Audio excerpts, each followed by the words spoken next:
हैदराबाद के Rajiv Gandhi international airport के CEO GSK किशोर ने कहा है कि पीर से एयरपोर्ट घरेलू ऑपरेशन के लिए बिल्कुल तैयार है।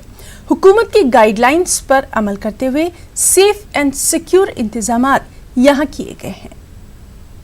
अभी पोस्ट कोविड के बाद जो भारत सरकार ने फिर से डोमेस्टिक ऑपरेशन चालू करने का एक डिसीजन लिया है, उसके हिसाब से प्री कोविड का जो ट्रैफिक है उसमें 30% ट्रैफिक का फर्स्ट फेज में आएगा, दूसरे फेज में और 30% आएगा।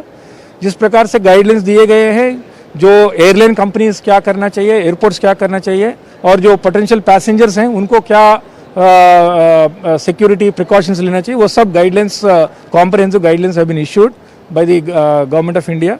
उसके हिसाब से हमने हैदराबाद एयरपोर्ट में हर स्टेज में एक safe and secure travel experience देने के लिए इंतज़ाम किए हैं हम लोग। गाड़ी से उतर के फ्लाइट चढ़ने तक और जो अराइविंग पैसेंजर्स हैं, जो फ्लाइट से उतर के फिर गाड़ी पहुंचने तक जितना भी स्टेप्स हैं, उस सभी स्टेप में एक contactless, touchless, safe and secure experience देने का पूरा इंतजाम किया है। और इसमें हमने हैदराबाद एयरपोर्ट में टेक्नोलॉजी का भी काफ़ी इस्तेमाल हमने किया है।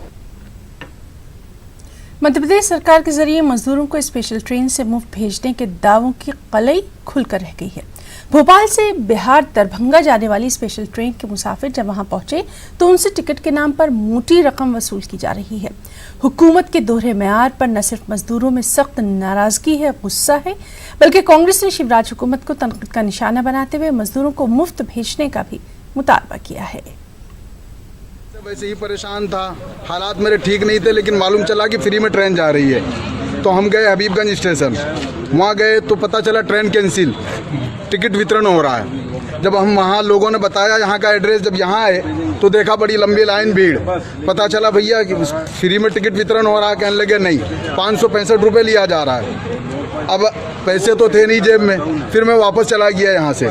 फिर गया जैसे तैसे उधार पैंचा कर्जा करके, और आज लेके 2300 रुपये आया हूँ और ये 4 टिकट लेके खड़ा हूँ। ये लेके अब मैं कल जो है दरभंगा के लिए निकलूंगा। पास तो है मगर उसके लिए पैसे लग रहे हैं और हमारे पास इतने पैसे नहीं है कि हम दें। हम तो खुद ही भूखे मर रहे थे, सोचे जैसे तैसे निकल जाए गाँव देहात।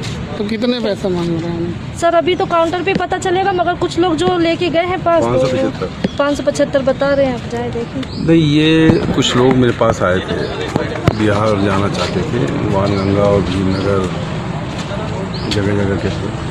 उनका कहना है कि हमारे पास पैसे हैं नहीं। ये लगभग 600 रुपये ले रहे हैं। यहाँ आके पता लगा कि 575 रुपये लिए जा रहे हैं और एक कूपन दिया जा रहा है। एक गरीब महिला मिली कि था वहाँ पर तो पैसे हैं नहीं, अब कैसे जाएंगे। तो जो लॉकडाउन में मजदूर फंसा हुआ है, इसके बाद पैसे हैं नहीं, सरकार ने बार बार राहुल गांधी की मांग के बाद भी उनके अकाउंट में डाले नहीं, और ऊपर से ये पैसे लिए जा रहे हैं। देगा कहाँ से गरीब आदमी? अभी खाने के तो लाले पड़ रहे हैं। तो कुल मिला के ये गलत है जो मुख्यमंत्री शिवराज जी ने यहाँ कहा, मोदी जी ने कहा कि निःशुल्क भेजेंगे, लेकिन निःशुल्क नहीं भेज रहे हैं।